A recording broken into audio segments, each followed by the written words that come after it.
Okay, welcome to the Entrepreneurship Drive, where we democratize the knowledge on entrepreneurship.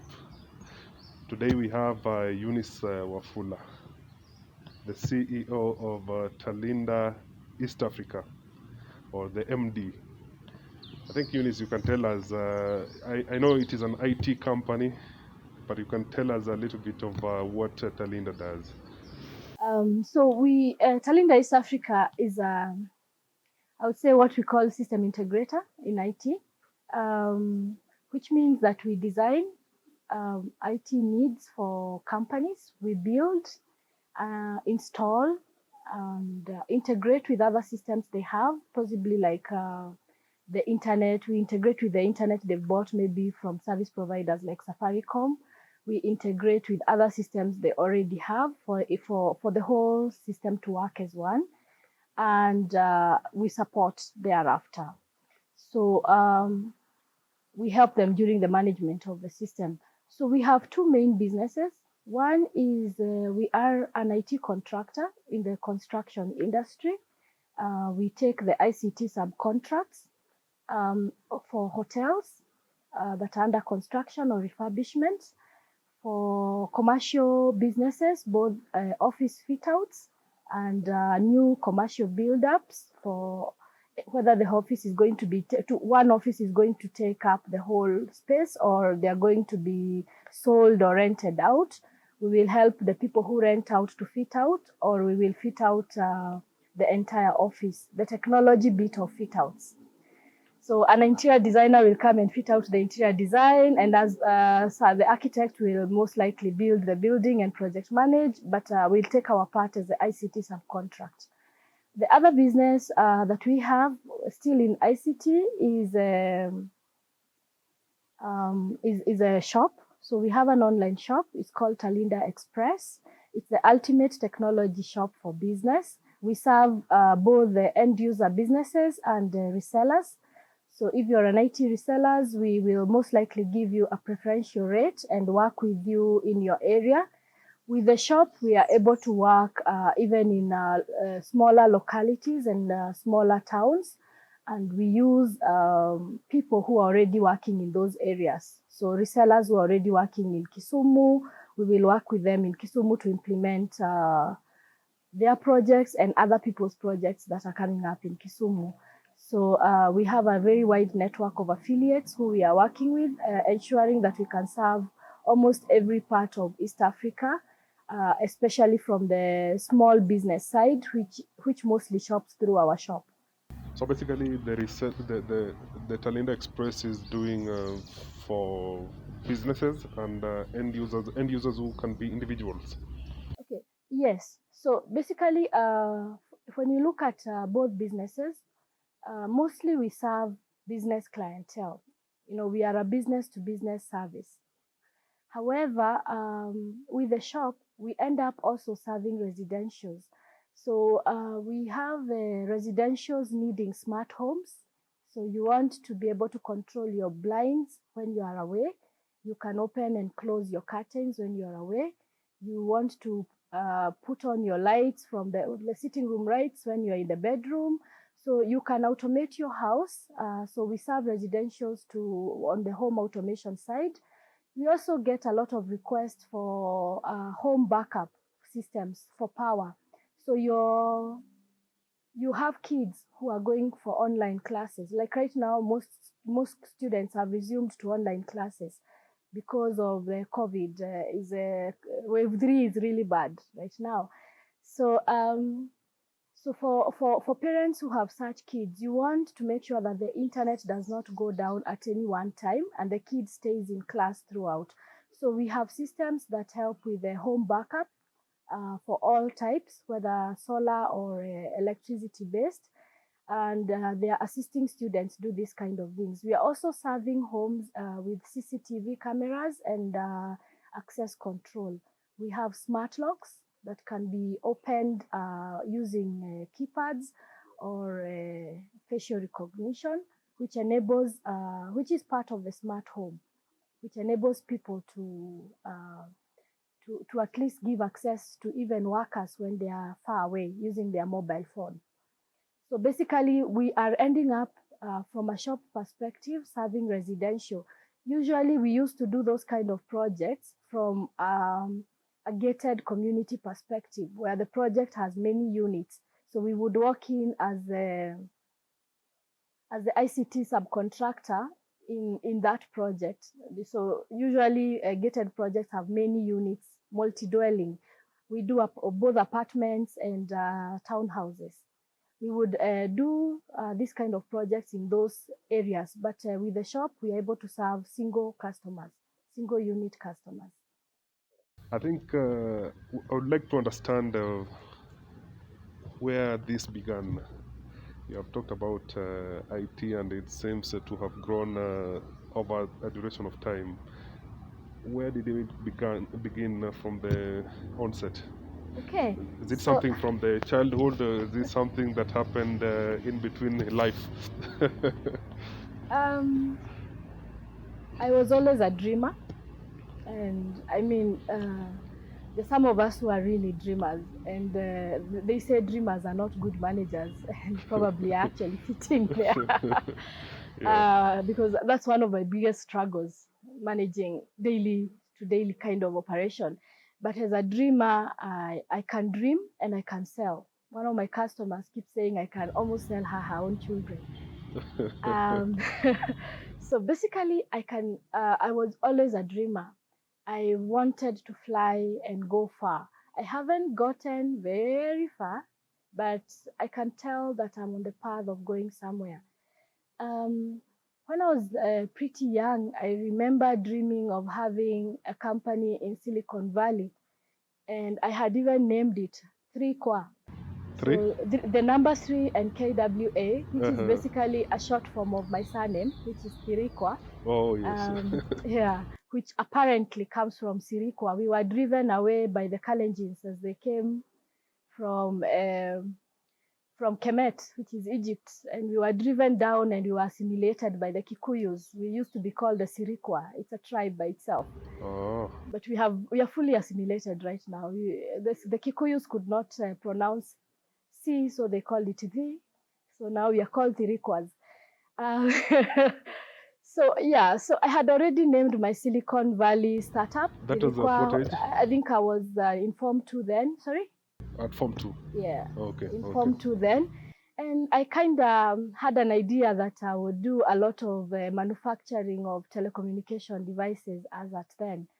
I applied to university to do engineering, but unfortunately, I did not qualify. Job. Yeah, for job engineering because I failed tremendously in English. I am very good at writing proposals and speaking out and having very good speeches, but nobody can believe that English was my worst subject. I really failed in English, and therefore I didn't make it for the job cut out for engineering. And my second option, therefore, was physics, naturally. And I studied physics at the University of Nairobi.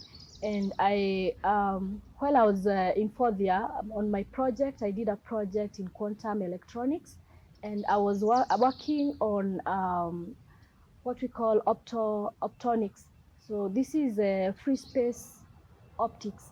What I mean, optics is like sending communication through light. Normally, most of us know the fiber cable. So the fiber cable sends communication through light. It's an optic. We call it the fiber optic cable. So in this project, what I was working on is making that to be done wirelessly. So in the free space. So I built a free space optics project, and we built some radio. We were a group of 3 people. So we built a radio, and it actually worked. And we were able to mount it in a building on Mamlaka Road, and it was actually able to send communication between 2 buildings. Those days, it was very hard to do fiber. So people could not pull fiber across buildings. They could not get city council licensing.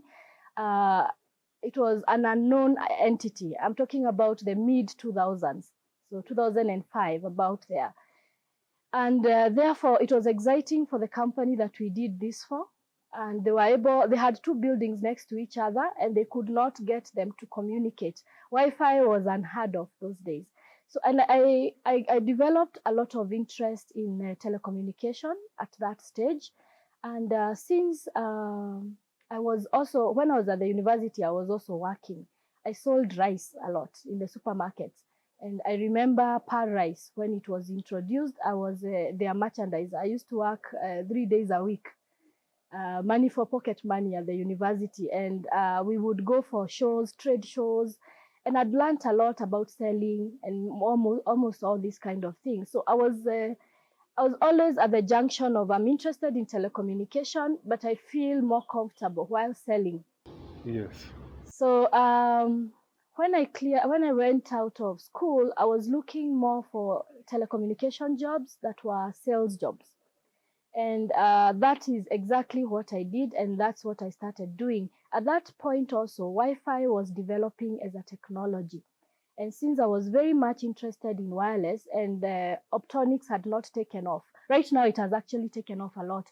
There's not a lot of installation of optronics products, free space optics in Kenya, but globally we are seeing a lot of companies doing this, especially where you want to do a point-to-point for very long distances wirelessly. And this is unlicensed bands. So you don't need to go to CAK to do this kind of implementation. So basically, that's why I developed my interest in communication. And from there, it really took off. I remember in one of my first employment, the UN had a conference in Mombasa, and I had to speak about how they could do very quick mobile camps and have them communicate, and in conjunction with Cisco. Those days, an engineer called Bunei, who ended up being the regional manager of Cisco then, was my accomplice, and we went and we talked about this. And my interest for Wi-Fi drove me to start this company. I was working elsewhere, and Wi-Fi was really booming, and it seemed that the company was not going to take off Wi-Fi as one of their products. And I decided to just, give it a try. I was still young. I could risk. When was this? I had nothing to lose. This was in 2011. That is when I formally left employment and came into this jungle of trying out. Yeah. You left employment and began, or you began at what point? Yeah. So basically, I had a computer and a car. Yes. And the car was the office, and the computer was where everything was done. Yeah. It was a small car. It was a Starlet. It was a Toyota Starlet. And one of the things that happened is that there was a lot of people who were trying to come in with Wi-Fi into the country. And one of them was a manufacturer called Ruckus. And it was led by a gentleman called Michael Fletcher, who has now left Ruckus and now is at Facebook. And Michael was to come to Africa and look out for Ruckus, for people who would do Ruckus, for who would resell or help him get mileage in Ruckus, with Ruckus in Africa. So Michael was referred to me by somebody in the UN. And at that time where I was working, I tried to tell them, I think this is a good direction for us to go. And they did not find it valuable.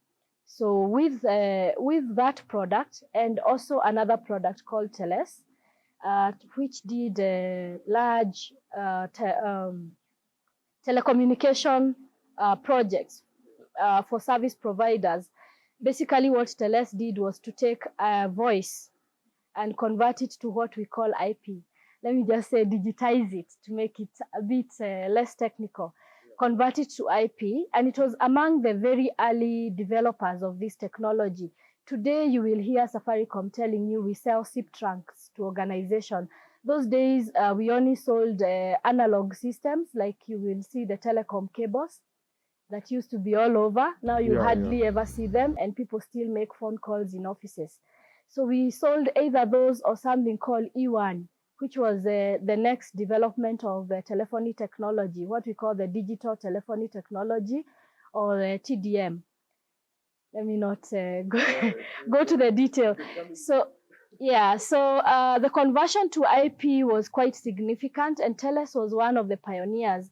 And so I had two products, and I decided I could go to market. I also had a product called Zaiku, a small Chinese Sorry. startup that was trying to sell to the SME, small IP telephony. Those days, IP telephony was only sold by Cisco. Nobody else had IP telephony. Avaya was starting to come up, but nobody else had IP telephony other than Cisco. I remember one of my first project was when Alico was converting to CFC Life. And the project for IP telephony, to CFC, yes, to CFC. The South Africans had just bought Alico Insurance, and we were to do the IP telephony, and we were doing it as Cisco. With only Cisco used to do those things then. And the project was so expensive compared to what it would be today because the technology was pretty new. But here, so I had now three products. One was doing what Cisco can do, but for the SME. The other one was for the service provider, doing very complex telecommunication products to pass a lot of voice through the IP network, which was the new direction. And thirdly was Wi-Fi, which was a passion from the beginning, coming from my wireless optics